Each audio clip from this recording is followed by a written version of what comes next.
Assalamualaikum warahmatullahi wabarakatuh. Alhamdulillah, segala puji bagi Allah subhanahu wa ta'ala. Wassalatu wassalamu ala rasulillah. Salawat dan salam pada Rasulullah Muhammad sallallahu alaihi wasallam.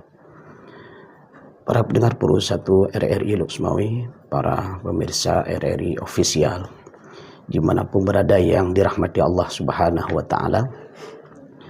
InsyaAllah pada kesempatan berbahagia ini kita angkat tema kita adalah tadabbur zikir pagi dan sore. Dalam Al-Quran dan hadis-hadis Rasulullah, bagaimana Allah dan Rasulnya memerintahkan kita senantiasa berzikir kepada Allah subhanahu wa ta'ala.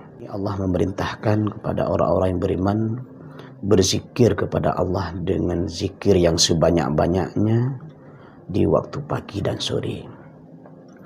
Dan tentunya ada zikir-zikir yang lain, bukan hanya di waktu pagi dan sore.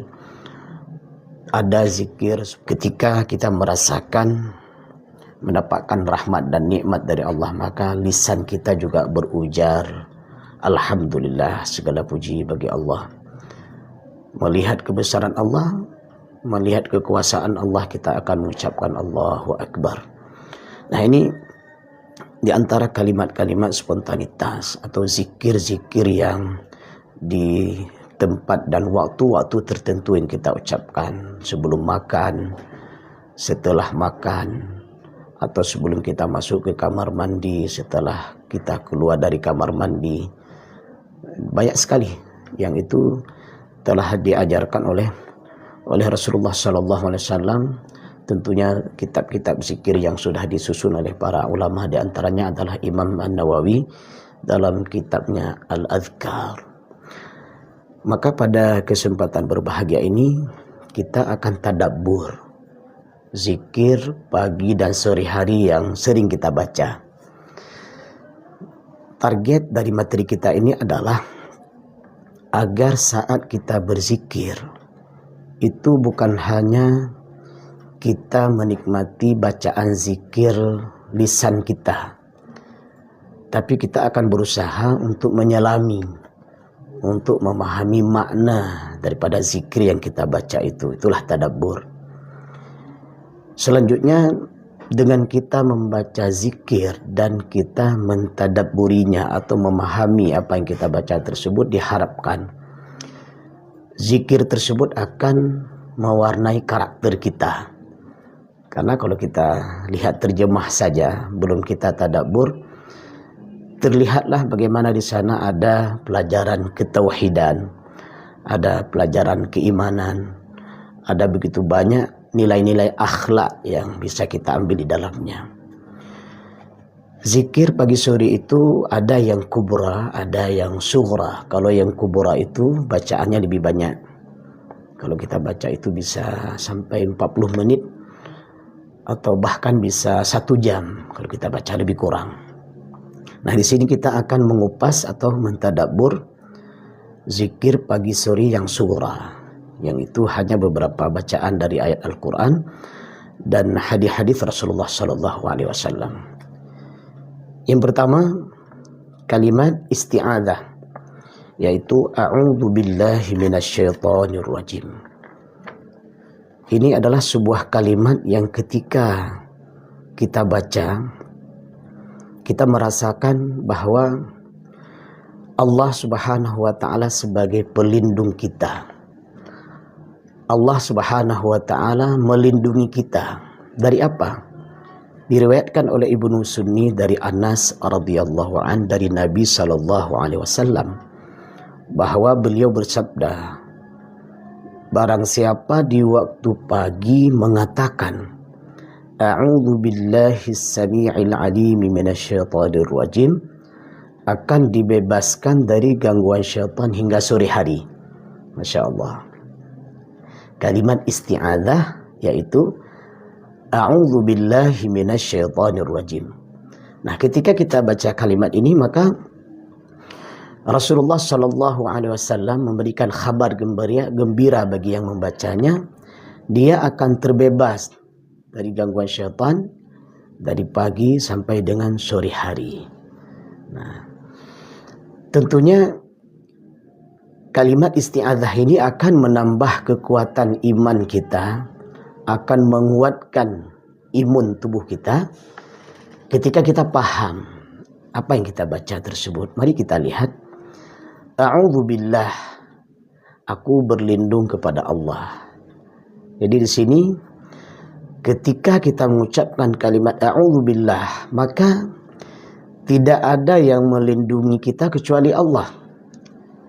Tidak ada kekuatan kecuali kekuatan dari Allah. Karena sesungguhnya banyak kejahatan-kejahatan dalam kehidupan kita, baik itu kejahatan yang ditimbulkan oleh makhluk yang bernama manusia, atau kejahatan yang ditimbulkan oleh makhluk mungkin berbentuk binatang, dan ada kejahatan yang ditimbulkan oleh syaitan. Maka kalimat berikutnya adalah a'udzubillahi minasyaitonir rajim. Nah, di sini dikhususkan kalimatnya. Kita berlindung kepada Allah dari syaitan yang terkutuk. Nah, syaitan itu dijelaskan di dalam surat An-Nas. Syaitan itu ada dua, minal jinnati wan nas. Nah, syaitan itu terdiri dari jin dan dari manusia. Kenapa disebut syaitan? Karena syaitan itu mengajak kepada kemungkaran, mengajak kepada kejahatan. Nah, maka oleh karena itu kita berlindung kepada Allah dari ajakan syaitan yang menyuruh kita kepada kemungkaran. Kalau syaitan yang tidak nampak, bisa saja dia mewas-was dalam hati kita, sebagaimana dalam surah An-Nas, alladzi yuwaswisu fi sudurin nas. Nah, dia was-was, dia bisikkan ke dalam hati kita agar melakukan kejahatan. Allah berfirman, innama ya'murukum bisu'i wal fahsya. Jadi syaitan itu selalu mengajak kalian itu kepada bisu, kejahatan, wal fahsya, kemungkaran. Nah, ini apabila kita merasakan dalam diri kita ada bisikan, ada ajakan untuk melakukan asu, kejahatan, wal fahsya, kemungkaran, maka cepat-cepatlah kita membaca a'udzubillahi minasyaitonir rajim. Itu kalau bisikan syaitan dalam hati kita. Bagaimana halnya kalau bisikan syaitan itu berbentuk manusia? Nah, dia kalau berbentuk manusia bisa kita lihat. Nah, ini orangnya. Terus apa yang dibisikkan kepada kita? Apa yang dikatakan kepada kita? Apa ajakan kepada kita? Misalnya, contohnya, seorang perempuan yang sudah menutup aurat, tiba-tiba ada temannya yang tidak paham dalam menutup aurat, sehingga mempengaruhi temannya yang sudah menutup aurat ini. Nah, kalimatnya bisa saja, ya bukalah auratmu, ya kamu kalau misalnya auratnya dibuka lebih cantik. Nah, ini hati-hati, ini kalimat dari syaitan. Nah, saya bukan syaitan, ini memberikan contoh, ya, memberikan contoh supaya paham. Nah, misalnya kita bekerja dalam sebuah ruangan. Nah, kita berusaha untuk jujur. Dalam ruangan itu ada 4-5 orang. Nah, ternyata dari 5 orang itu ada 2 orang mungkin mirip syaitan. Ya, dari mana kita tahu? Dari kalimat yang dia ucapkan. Nah, ini hati-hati. Nah, kenapa? Allah sudah jelaskan, Rasulullah sudah jelaskan dengan detail. Jadi syaitan itu dari jenis jin yang kita nggak bisa melihat, tapi bisa merasakan bisikannya. Ya. Kemudian kalau dari jenis manusia, kita bisa melihat orangnya dan bisa mendengar suaranya. Nah, ini hati-hati. Syaitan yang berbentuk jin yang kita tidak bisa melihatnya tapi merasakan bisikan dalam hati kita. Dia mengajak kita kepada kejahatan dan kemungkaran. Syaitan yang berbentuk manusia bisa melihat bentuk orangnya dan mendengar kalimatnya, mengajak kepada kejahatan dan kemungkaran.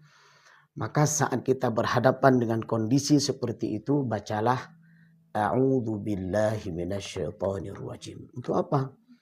Kita memohon perlindungan kepada Allah dari gangguan syaitan yang berbentuk jin dan manusia. Nah, ini kalimat a'udzubillah. Nah, termasuk saat kita bepergian, misalnya kita merasa tidak nyaman di malam hari, merasa seperti sesuatu yang mengerikan. Bisa saja karena kita manusia, bisa saja merasakan seperti itu.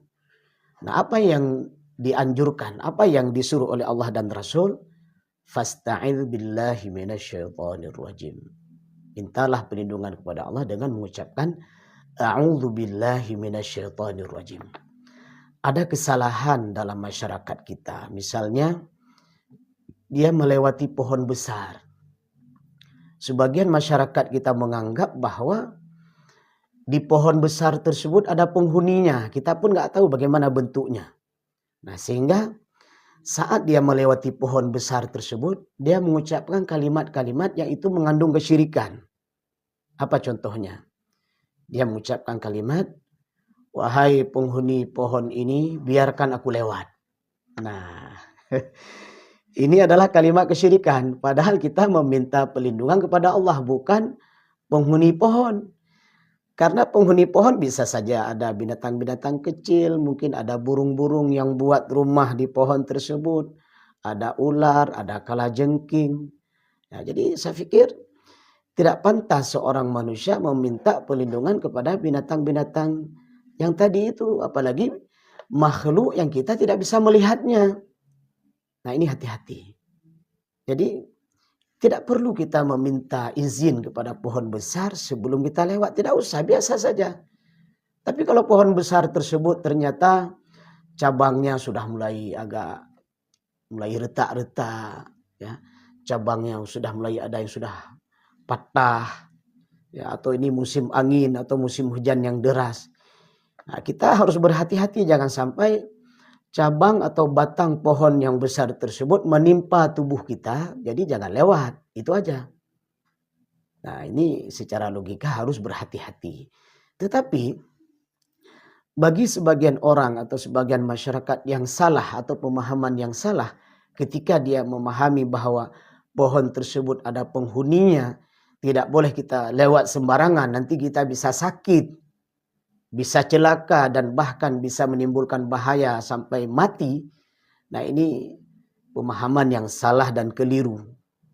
Tidak perlu dipelihara pemahaman seperti itu dan tidak perlu minta izin. Kalau lewat saja. Kalau merasa tidak nyaman cukup membaca a'udzubillahi minasyaitonir rajim.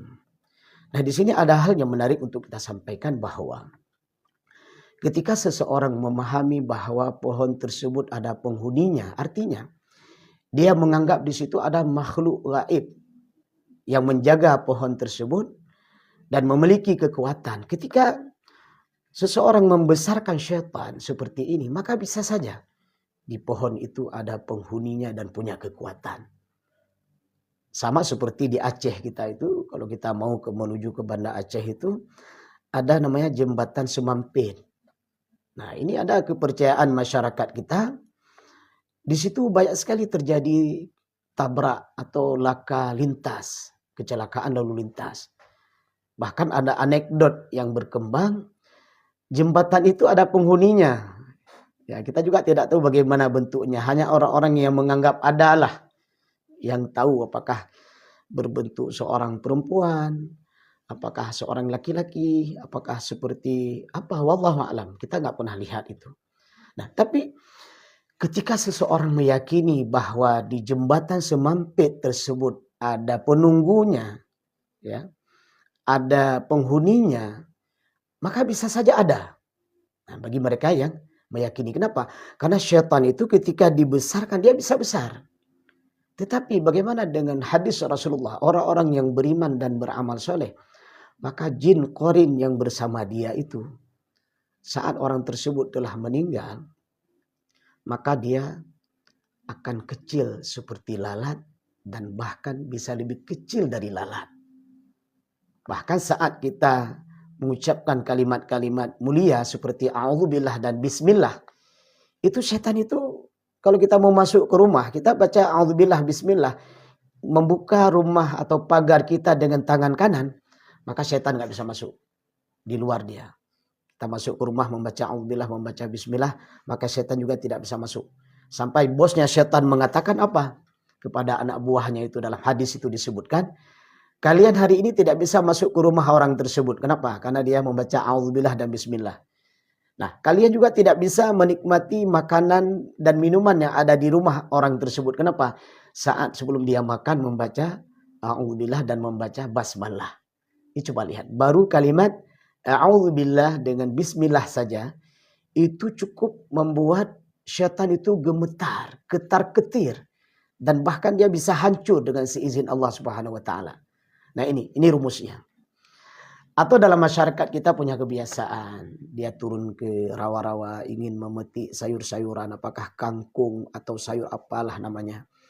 Nah, ada pemahaman masyarakat kita itu sebelum turun ke rawa-rawa tersebut harus berdehem dulu. Ya, contohnya misalnya ya. Nah, itu bukan dehem biasa.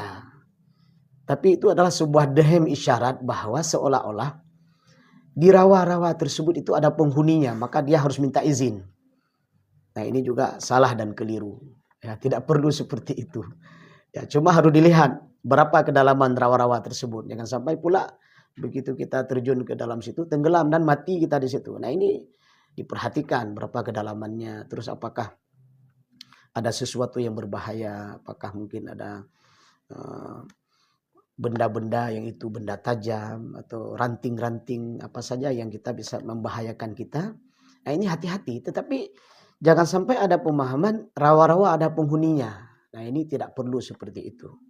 Cukup baca a'udzubillahi minasyaitonirrajim, bismillahirrahmanirrahim, maka kita turunlah ke dalam rawa-rawa tersebut untuk mencari sayur-sayuran, kangkung, atau ada ikan-ikan yang herbal di situ ya, tidak ada ditaruh obat apapun, dia hidup sendiri ya.